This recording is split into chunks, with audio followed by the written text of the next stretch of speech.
რამდენიმე შეკითხვა არის ერთი და იგივე პიროვნებისგან, როგორც ჩანს. თუ შეიძლება ვინც ვერ მარხულობს ავადმყოფობის გამო მისი ფული ყურან კურსის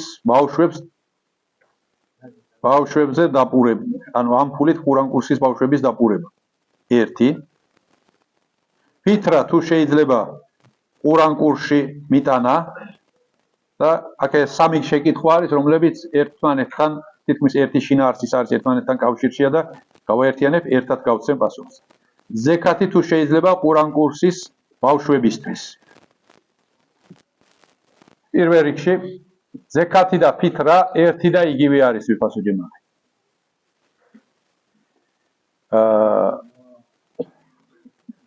უბრალოდ განსხვავება მხოლოდ ის არის, რომ ზეკათს ერთი წელი ადამიანის ხელთ არსებული ქონების მის საკუთრებაში რომ შევიდა ესა თუ ის ქონება, იმის თავზე ერთი წელი უნდა გავიდეს და ერთი წლის შემდეგ წარმოექმნება ამ ადამიანს ამ ქონების ზეკათის გაცემის ვალდებულება.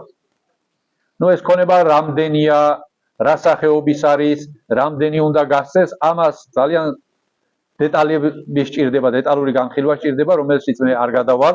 სხვა დროს შეიძლება განვიხილოთ ეს საკითხი, მაგრამ ფითრას შემთხვევაში ადამიანს ხვალ ბაირამია, ამეღამ ეს ქონება საცხაიდან გაუჩნდა, ვინმე მოუტანა, აჩუქა, მოიგო, გამოიმუშავა, ბაირამის ლოცვამდე მას ამ ფითრის გადახდის ვალდებულება წარმოექმნება. ერთი წელი ლოდინი არ არის საჭირო. მხოლოდ ეს განსხვავება არის, დანარჩენი ფითრა და ზეკათი ერთი და იგივეა. და ფითრას და ზეკათის გაცემის, მიღების პირობებიც იგივე არის, ძვირფასო ჯემაყი.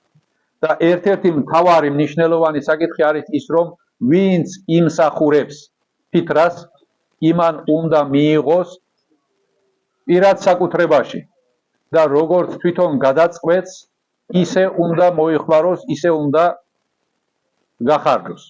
ისე არა რომ თქვათ მას პირად საკუთრებაში არ მივცეთ, უბრალოდ უთხრათ რომ აგერ არის და აქედან რამდენიც გინდა ჭამე, რამდენიც გინდა მოისარგებლე, არა, მისი უნდა იყოს.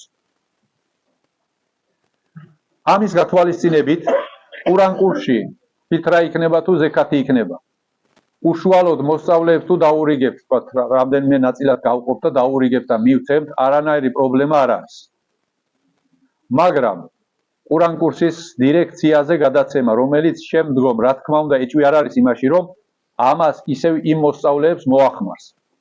ამაზე ეჭვი არ არის, მაგრამ ეს ამ ქონებას მოსწავლე პირად საკუთრებაში ვერ ღებულობს, სხვა განკარგავს და მას მხოლოდ სარგებლობის უფლება აქვს.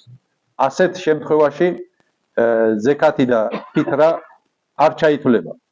ამას თავისი ფიქრში, თავისი პირობები აქვს, წესი აქვს, რომ მან საკუთრებაში უნდა მიიღოს. ამიტომ თუ მივიტანთ და მოსწავლეებს დაურიგებთ, არანაირი პრობლემა არ არის.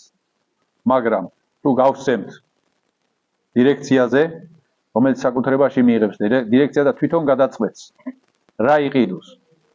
ბრინჯი იყიდოს თუ ურის ფქვილი. წყლის გადასახადი გადაიხადოს თუ შუქის, რომელშიც თვითონ ამ ფულის პატრონი ვინც არის, მოსწავლე არის ამ ფულის პატრონი. მას არაფერი ჩარევა, არაფერი გადაწყვეტილება, არაფერი შეკითხვა არ აქვს. ასეთი პირობით ფითრის ან ზეკათის გაცემა არ შეიძლება ძვირფასო ჯემაყი.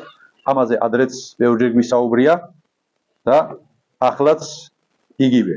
და ასევე ის რამაზნის ფიდიე, რომელიც ვერ ავადმყოფობის გამო ვერ მარხულობს და 30 დღიანი 30 ჯერ თითო ფითრა აქვს გადასახდელი, ისიც იგივენაირად.